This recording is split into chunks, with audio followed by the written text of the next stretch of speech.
Caríssimos irmãos, bem-vindos à EBD Online da Primeira Igreja Batista em Divinópolis. Nós vamos dar prosseguimento ao curso Nova Vida, que hoje chega à 8ª lição sobre a doutrina da Igreja. O que é a Igreja? Vamos estudar inicialmente e já podemos antecipar o que não é a Igreja. A Igreja não é o templo, a Igreja não é a instituição, a Igreja não é uma organização social. Demos o título para esta lição de A Igreja de Deus. Isso tem a ver com a palavra igreja que nós vamos iniciar estudando. Depois estudaremos sobre o conceito de igreja e também sobre a relação entre Cristo e a igreja. Uma questão muito importante que é a questão da autoridade. Quem governa a igreja? Precisamos também refletir sobre a função da igreja. Por que a igreja existe? E, na conclusão, eu quero apresentar para você características da igreja verdadeira. Eu faço parte da igreja verdadeira. E você? Venha conosco, então, estudarmos um pouco mais sobre esta maravilhosa doutrina, a doutrina da igreja.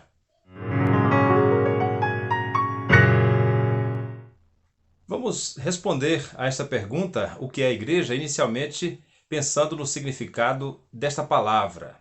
A palavra igreja no português tem origem no grego, na palavra eclesia. Essa palavra era usada pelos gregos para se referir à assembleia dos cidadãos que se reuniam para tomar decisões acerca do destino da polis, da cidade grega. Mas quando a palavra de Deus usa esta palavra igreja, Mateus, por exemplo, o evangelista que usou pela primeira vez no Novo Testamento, ele tinha em mente uma outra palavra, esta no hebraico, a palavra kahal, que significa a comunidade do povo de Deus, a comunidade de Israel, que se reunia, convocada por Deus, para receber a direção espiritual e adorar a Deus, porque este era o seu propósito. A palavra eclesia no grego significa chamados para fora. Kahal também tem esse significado de um povo que se reuniu depois de ter ouvido o chamado de Deus. Nós vamos ver agora essas duas palavras em dois textos, um no Antigo e outro no Novo Testamento. E você verá que, juntando o significado dessas duas palavras em duas línguas originais diferentes da Bíblia, nós teremos a compreensão de que igreja, essencialmente, significa o povo que foi chamado por Deus para adorá-lo e para expandir o seu reino.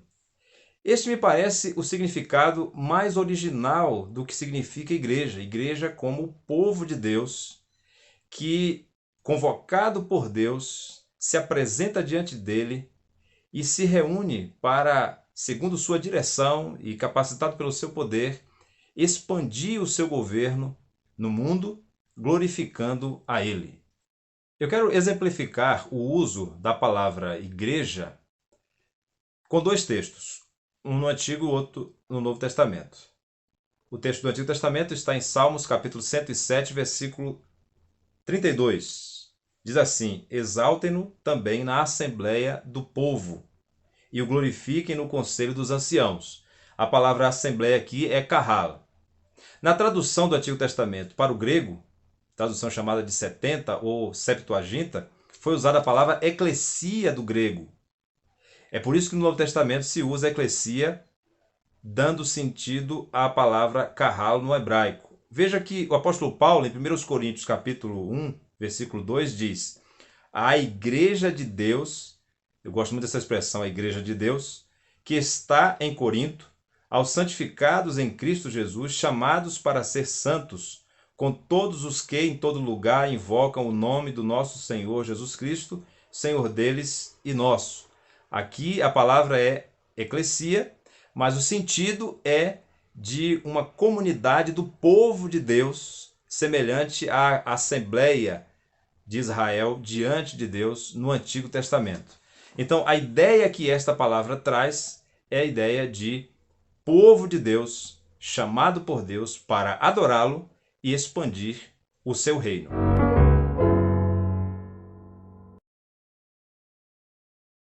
Agora precisamos expandir um pouco mais o conceito de igreja.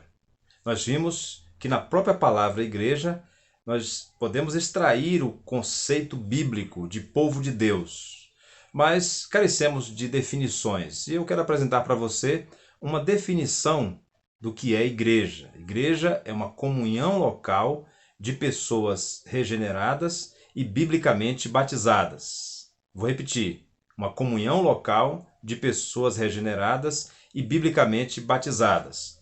Uma comunhão porque a igreja é composta de pessoas em relacionamento com Cristo e umas com as outras.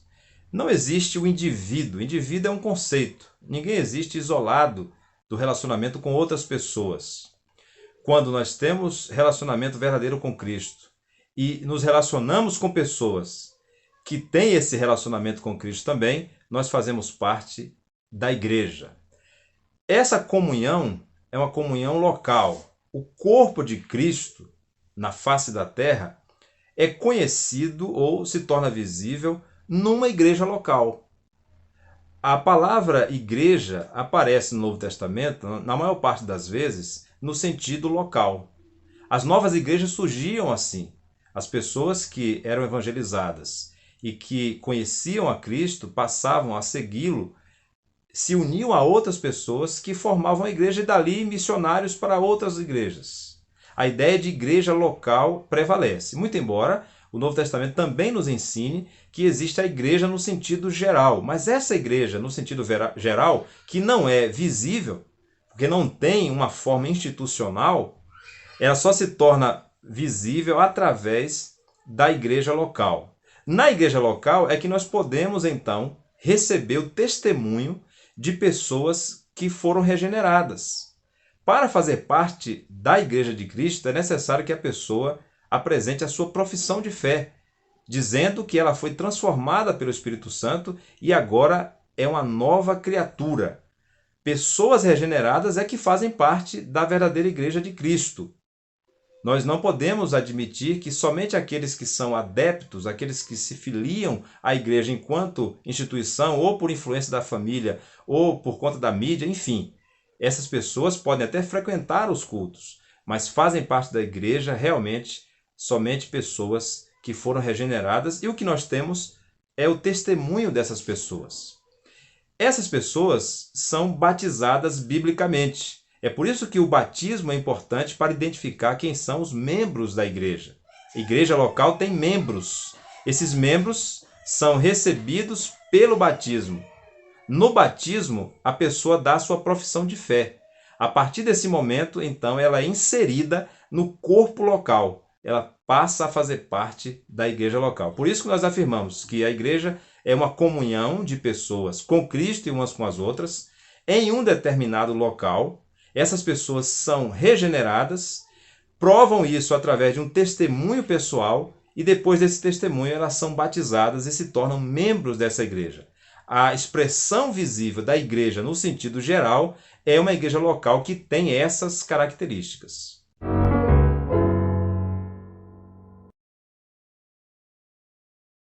Agora eu quero passar com você por alguns textos bíblicos que vão servir de base para esta definição que acabamos de apresentar.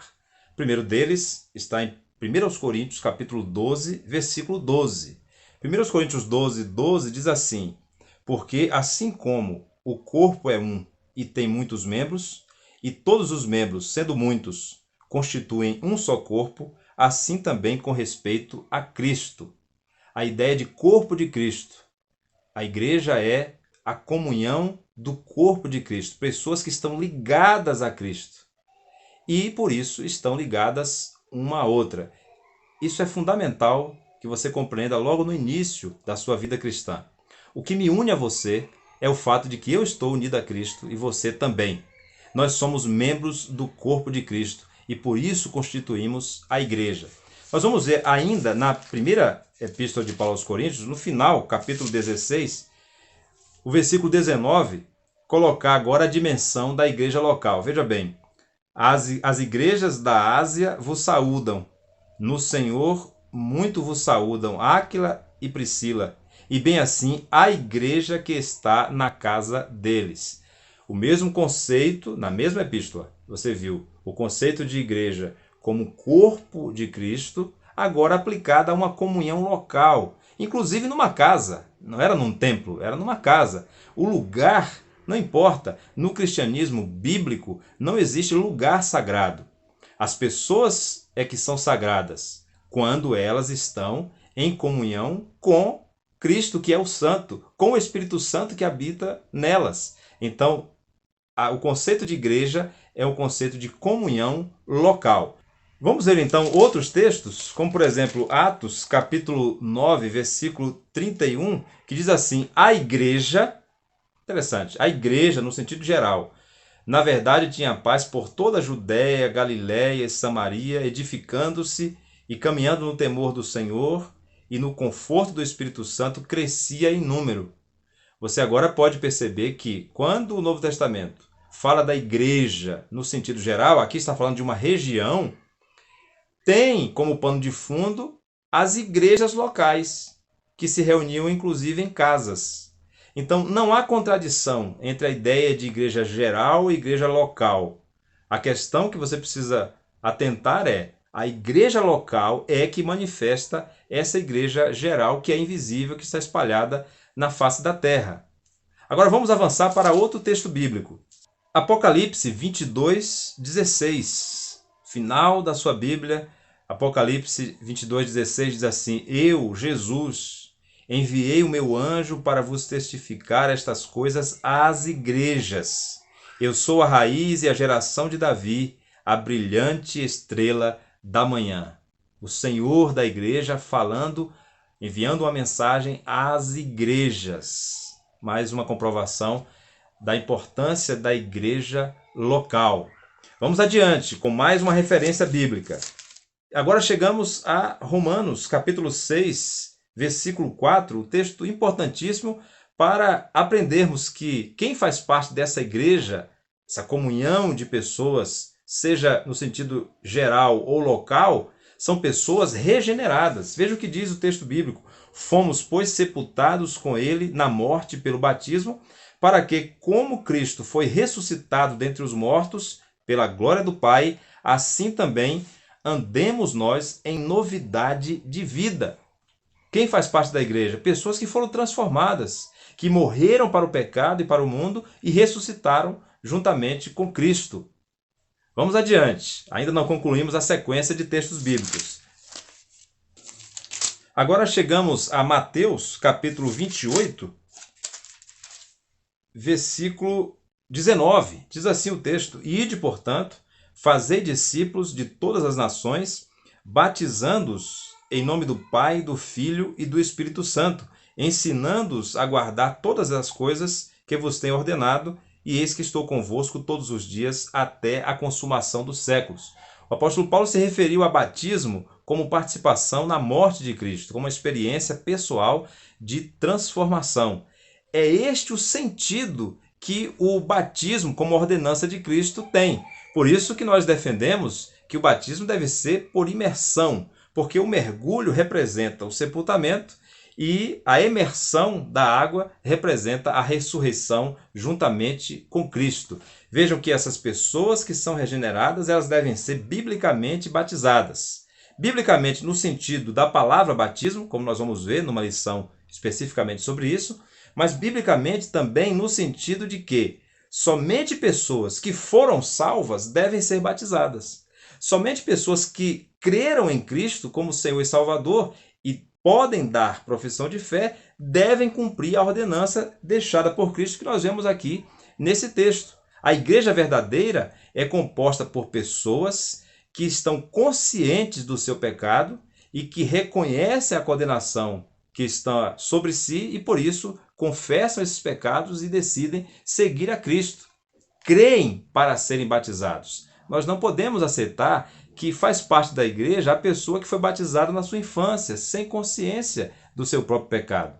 Para fazer parte da igreja é preciso ser biblicamente batizado. E o batismo bíblico é o batismo que tem a profissão de fé como um critério, como uma condição. É o que nós vemos, por exemplo, em Atos dos Apóstolos, no capítulo 2, versículos 38 em diante, depois que o apóstolo Pedro prega o sermão inaugural da igreja no dia de Pentecostes e expõe qual o propósito da morte de Cristo, nós vemos as pessoas reagindo e perguntando o que deveriam fazer para serem salvos. Versículo 38, o apóstolo Pedro diz: arrependei-vos e cada um de vós seja batizado em nome de Jesus Cristo para a remissão de pecados e recebereis o dom do Espírito Santo. O texto conclui essa parte dizendo que eles foram batizados depois de declararem a sua fé, depois de confessarem publicamente a Jesus. Então, somente pessoas adultas, pessoas conscientes, podem fazer essa declaração. A igreja é a comunhão dessas pessoas, é o relacionamento dessas pessoas com Cristo e umas com as outras, em um determinado local. E a igreja se expande assim por toda a terra. Por isso, nós cremos que a igreja geral é aquela que teve a experiência concreta de salvação com Cristo e que está espalhada na face da terra. Mas somente pessoas que foram regeneradas e que seguem a orientação bíblica do batismo mediante profissão de fé fazem parte verdadeiramente da Igreja de Cristo.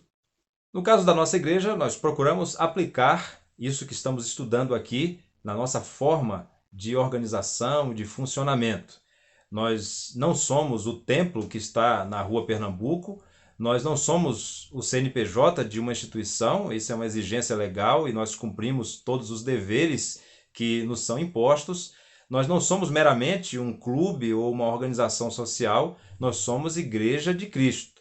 Somos uma comunhão local de pessoas regeneradas e biblicamente batizadas. Você não vai encontrar, da nossa parte, a afirmação de que existe a Igreja Batista no Brasil, nem de que nós, a primeira Igreja Batista em Divinópolis, somos a igreja verdadeira. Nós somos uma igreja e cooperamos com outras igrejas. Por exemplo, no âmbito da Convenção Batista Brasileira, nós somos quase 9.000 igrejas. Temos também mais 4.000 congregações, temos um total de 1.700.000 membros no Brasil, como você pode conferir no quadro a seguir.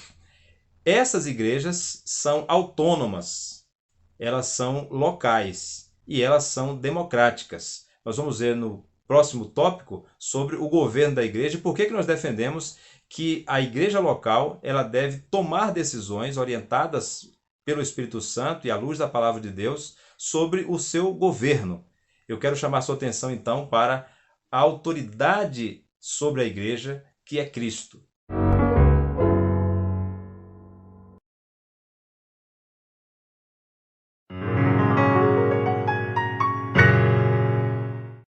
De fato, não encontramos base bíblica para acreditar que exista uma pessoa que sucede a Cristo e serve de ponto de ligação entre a autoridade de Cristo, que está no céu, e a liderança da igreja aqui na terra. Uma espécie de pontificado. O papado não encontra base bíblica. Nós só podemos reconhecer o papado na história a partir do imperador Constantino, no século IV, quando foi feita a união entre a igreja e o Estado, e a política passou a dominar a igreja em sua missão na terra. E para reconhecer um papa, nós deveríamos recuar apenas a Gregório Magno no final do V século, quando aí sim nós temos uma centralização de poder, uma hierarquia e uma divisão entre clero e laicato, entre pessoas que pertenciam a essa liderança espiritual da igreja e o povo que não tinha acesso a nenhuma decisão. Aí sim nós podemos entender que surge a ideia de uma infalibilidade do Papa, porque seria o sucessor de Cristo. Nós vemos que isso gerou divisão na igreja, entre a igreja, por exemplo, no Ocidente e a igreja no Oriente, a igreja católica romana e a igreja ortodoxa, e depois, na Reforma Protestante, o grande clamor do povo, uma vez que tinha agora acesso à palavra de Deus, era viver a simplicidade da igreja, a igreja do Novo Testamento, A igreja sem hierarquia, onde as pessoas eram iguais diante de Cristo, a única autoridade sobre a igreja, e guiadas pelo Espírito Santo, dirigidas pela palavra de Deus, elas poderiam localmente tomar decisões para o bem daquela comunidade, para o cumprimento daquela missão. Nós entendemos que a autoridade de Cristo sobre a igreja é exercida de maneira colegiada através dos membros da igreja. É claro que a igreja tem liderança eleita por esses membros. As funções no corpo são distintas, distribuídas pelo Espírito Santo. Existem a função pastoral, apostólica, de missionários que são enviados aos campos, de evangelistas que sustentam novos trabalhos, de professores, mestres que ensinam a palavra de Deus e tantos outros dons. E esses líderes no Novo Testamento sempre exerciam a liderança de maneira colegiada. Toda hierarquia é humana e tem um viés político. Na Igreja de Cristo, todos estamos no mesmo nível. Aliás, só existem dois níveis. O nível de Cristo, que é o cabeça e o único chefe da igreja, e todos nós no outro nível de servos, daqueles que são discípulos e que seguem ao que o mestre orienta. Vamos então verificar na palavra de Deus as bases bíblicas para refutarmos a ideia do papado e para conhecermos um pouco mais como funcionava a igreja do Novo Testamento.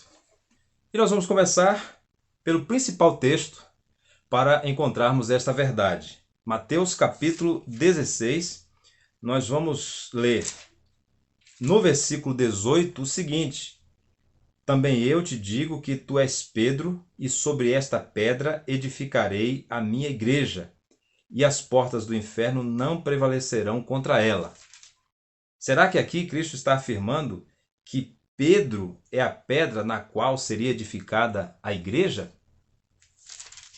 Veja que nesse contexto, Pedro fez uma declaração. Jesus fez a pergunta sobre quem ele era para o povo em geral e para os discípulos.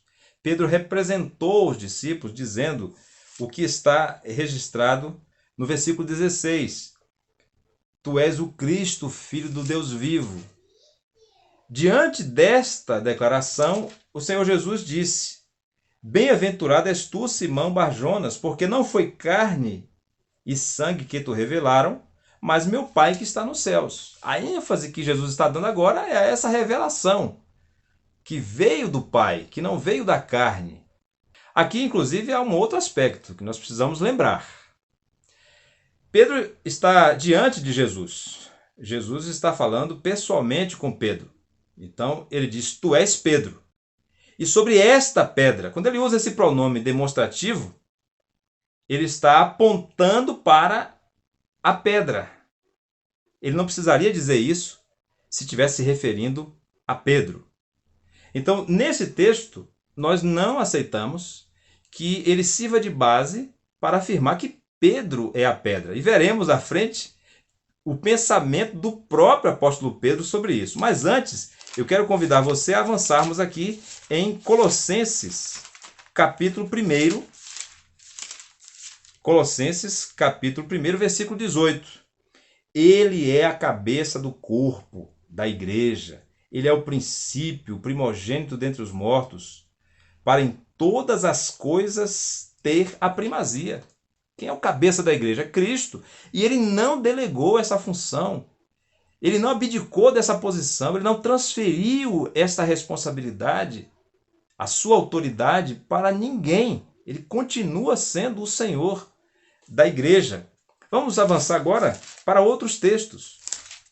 O próprio apóstolo Pedro, na sua primeira epístola, capítulo 2, versículos 4 a 7, começa a falar então sobre esta pedra, que é o fundamento da igreja. Aqui abrimos um parêntese. As grandes construções do mundo antigo, que tinham como alicerce uma primeira pedra, que servia de marco e de referência para toda a construção.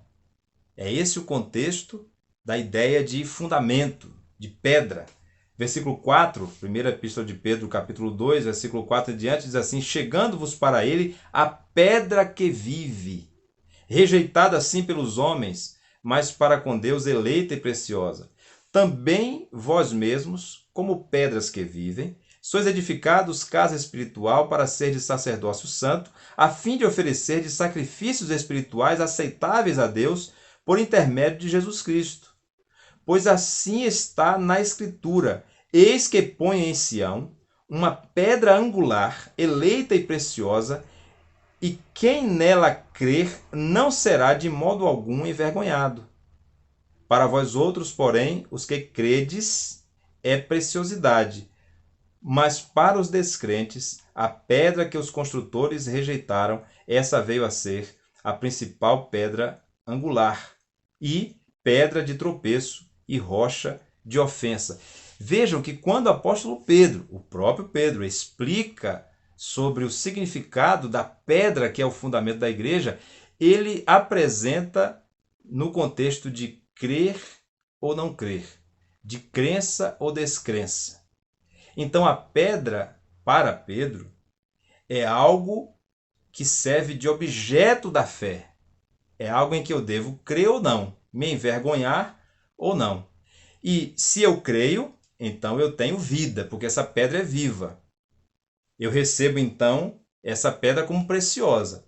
Mas se eu não creio, ela se torna a principal pedra de tropeço para a minha própria condenação. Veja que na mente do apóstolo Pedro, a ideia aqui é de crer ou não na pedra. Se é assim, então a pedra significa a revelação que ele recebeu de Deus, de que Jesus era o Filho de Deus. E esta sim, esta revelação, é a pedra fundamental da igreja. Vamos prosseguir então para vermos agora que posição Pedro ocupa na igreja. Porque para mim está claro, eu espero que para você também, qual é a posição de Cristo. Ele é a pedra, ele é o fundamento, ele é o Senhor da igreja. Mas vamos então entender melhor que papel Pedro exerceu no início da igreja. Acompanhe comigo. Veja que quando voltamos para Mateus capítulo 16, no versículo 19, aparece aqui as chaves do reino. Dar-te-ei as chaves do reino dos céus, o que ligares na terra terá sido ligado nos céus, e o que desligares na terra terá sido desligado no céu. Primeiro, essa chave não liga na terra primeiro. O que é ligado na terra já foi ligado no céu. Olha só como o texto, bem traduzido nesta versão, deixa claro. O que ligares na terra terá sido ligado no céu. Cristo, que exerce autoridade sobre a sua igreja do céu, exaltado, é quem decide. E na terra há uma confirmação dessa autoridade de Cristo, através da igreja. Pedro, então, recebe de Cristo as chaves. Isso foi exclusivo para Pedro como apóstolo? Não. Nós vemos no capítulo 18, por exemplo, que os apóstolos também receberam esta mesma autoridade. Vejam comigo, capítulo 18, no versículo 18. Em verdade vos digo que tudo o que ligardes na terra terá sido ligado nos céus, e tudo que desligardes na terra terá sido desligado nos céus. Os apóstolos receberam essa mesma missão. E o que significa então essa expressão, as chaves do reino, ou ligar e desligar? O sentido bíblico é de evangelização. Quando nós evangelizamos, as portas do reino dos céus são abertas. Quando não evangelizamos, então retemos a salvação dentro da própria igreja. Os apóstolos foram enviados, então, é isso que significa apóstolo, para abrir o reino dos céus, para ligar as pessoas a Cristo.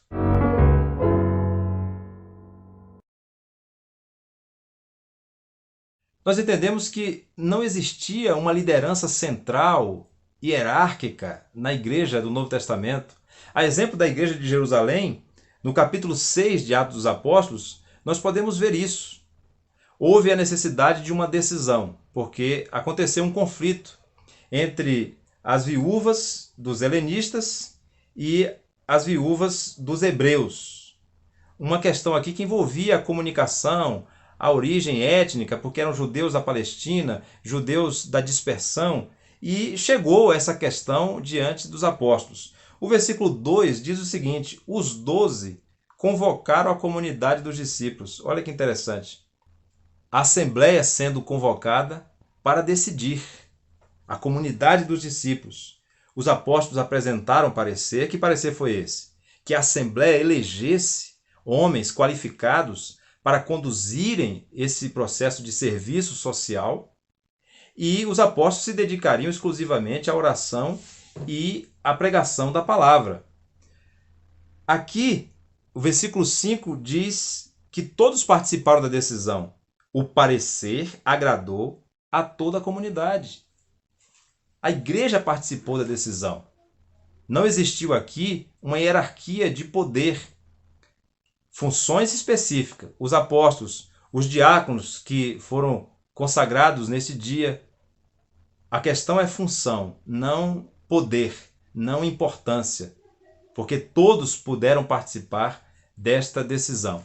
E nós vemos que esse era o pensamento do próprio apóstolo Pedro. Era assim que ele se via, como um líder entre outros líderes, como um pastor entre outros pastores diante do sumo pastor.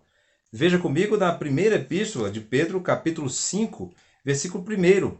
Rogo, pois, aos presbíteros que há entre vós, eu, presbítero como eles, e testemunha dos sofrimentos de Cristo, e ainda coparticipante da glória que há de ser revelada. E veja que no versículo 4, ele diz: ora, logo que o Supremo Pastor se manifestar, recebereis a imarcessível glória, ou a imarcessível coroa da glória.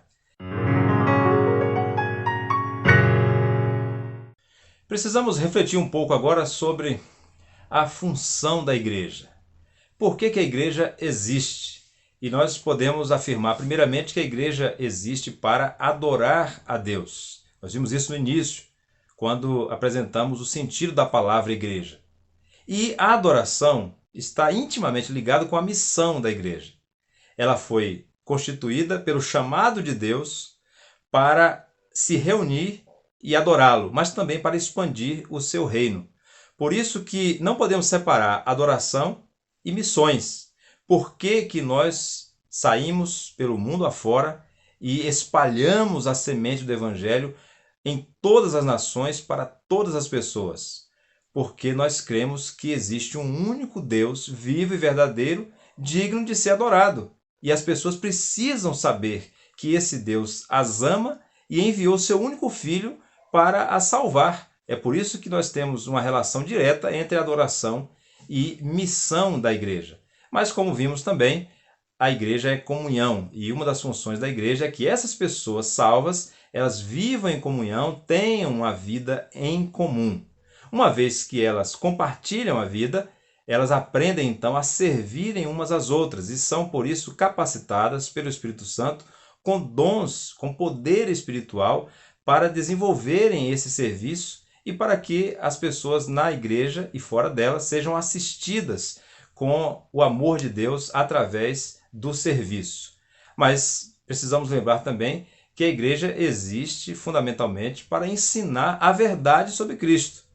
Porque se Cristo é o fundamento da igreja, nós precisamos sempre mergulhar profundamente no conhecimento de Cristo, aplicando esta verdade a todas as dimensões da nossa vida. A igreja existe para ensinar, e ela foi ordenada por Cristo exatamente para ensinar sobre ele, sobre a sua obra, a todas as pessoas e de forma contínua. Vamos então conferir algumas bases bíblicas que nos apresentam qual é a função da igreja. Vamos começar com Marcos, capítulo 16, versículo 15. O próprio Senhor Jesus dizendo: ide por todo o mundo e pregai o evangelho a toda criatura. Como vimos em Mateus 16, devemos adorar a Jesus como o Cristo, Filho do Deus vivo. Este é o fundamento da igreja. Mas precisamos então espalhar esta mensagem por todo o mundo. É ordem do próprio Senhor. Ide por todo o mundo e pregai o evangelho a toda criatura, indistintamente, independente de sua origem, de sua posição social, da cor de sua pele. Todas as pessoas precisam ouvir essa mensagem da salvação e é para isso que a igreja existe. Podemos ver também que a igreja existe para viver em comunhão, tendo como base a experiência da igreja de Jerusalém, como já referimos nessa aula. Em Atos, no capítulo 2, versículos 42 a 47, nós podemos ver um resumo das funções básicas da igreja. Eu quero fazer destaques enquanto nós lemos esses versículos. E perseveravam na doutrina dos apóstolos, ensino, e na comunhão, no partir do pão e nas orações. Já falamos aqui sobre comunhão. Em cada alma havia temor, adoração a Deus, e muitos prodígios e sinais eram feitos por intermédio dos apóstolos.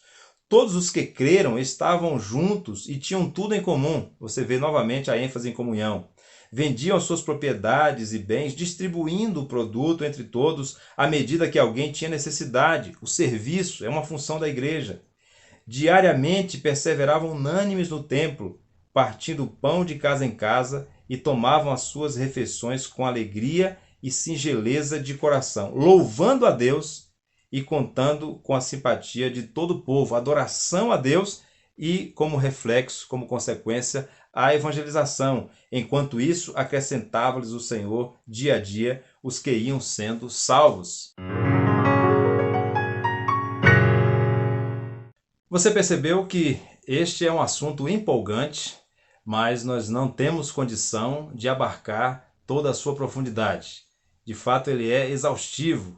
Nós precisaríamos viver toda uma vida para compreender melhor o significado de ser igreja. Como é privilégio para nós fazermos parte do corpo de Cristo. Mas eu quero concluir apresentando para você algumas características da igreja verdadeira. Eu disse que provaria para você que eu faço parte da igreja verdadeira e que você também pode fazer parte, se ainda não é membro desta igreja. Olha, eu não estou me referindo à primeira igreja batista de Divinópolis. Eu creio que essa igreja da qual faço parte e tenho aprendido a amar é expressão da igreja verdadeira de Cristo. Mas nós não somos a igreja verdadeira. Nós somos uma igreja local que procura viver de acordo com o que a palavra de Deus estabelece, que identifica quem de fato é a igreja. Eu quero apresentar para você algumas características. Em primeiro lugar, a igreja verdadeira é aquela que tem a Bíblia como única regra de fé e prática. Uma igreja verdadeira é aquela que segue a vontade de Deus expressa em sua palavra e não a tradição humana ou uma experiência pessoal. Nós não seguimos a um papa, nem a um apóstolo, nem mesmo a vontade de um pastor.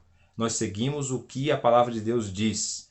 Uma outra característica da igreja verdadeira é que Cristo Jesus é o seu único e suficiente Salvador e Senhor.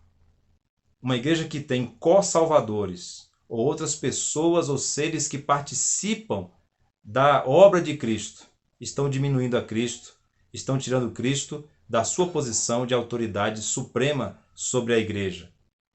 Uma igreja que crê que uma pessoa, um líder, é um ungidão, é aquele que é capaz de transferir a graça de Deus através de curas, através de outras manifestações. Essa igreja não é verdadeira. A igreja verdadeira é aquela que tem Cristo Jesus como único e suficiente Salvador e Senhor. Ele é a autoridade suprema e ele é o único mediador entre essa pessoa e Deus. Uma outra característica da igreja verdadeira é que ela é composta por pessoas regeneradas, como nós afirmamos. Ou seja, a conversão pessoal é um critério para que a pessoa seja parte da igreja local. E, por consequência, a pessoa convertida dará testemunho de vida santa. Então, a igreja verdadeira é aquela que identifica os seus membros com o compromisso de união com Cristo e de santidade. Não é a igreja verdadeira aquela que recebe a todos e que permite que todos se identifiquem com ela, independente do compromisso que essas pessoas tenham. A igreja verdadeira é composta por pessoas que têm um compromisso de vida com a conversão e com o testemunho público dessa transformação. E uma última característica é que uma igreja verdadeira é aquela que nasce da obra da evangelização. Essa igreja investe no nascimento de novas igrejas através da pregação do evangelho. Não é uma empresa que abre filiais. não é um empreendimento que precisa usar o marketing para se multiplicar. É uma igreja que nasce através da pregação do Evangelho e da obra missionária. Por isso que não evangelizamos apenas em Divinópolis, mas juntamente com outras igrejas, como eu disse, a Convenção Batista Brasileira, por exemplo, mantém missões em todo o mundo, porque nós cremos que assim é que novas igrejas devem surgir. Essas são características da igreja verdadeira, que eu espero que você que está nos acompanhando, não faz parte da nossa igreja, possa conhecê-la melhor para identificar em nossa igreja essas características. E se você está distante aqui de Divinópolis, procure uma igreja que tenha essas características, que tenha a Bíblia como única regra de fé e prática, que tenha o Senhor Jesus como único e suficiente Salvador. Uma igreja que é formada por pessoas convertidas e comprometidas com o testemunho público. E ainda uma igreja que nasceu da evangelização e gera novas igrejas através da evangelização e de missões. Eu quero agradecer a você pela companhia durante esta aula. Eu sei que exige esforço da sua parte também a continuidade desse estudo. Você deve pesquisar, anotar as referências, ir a fundo e compartilhe conosco depois para que possamos continuar esse diálogo.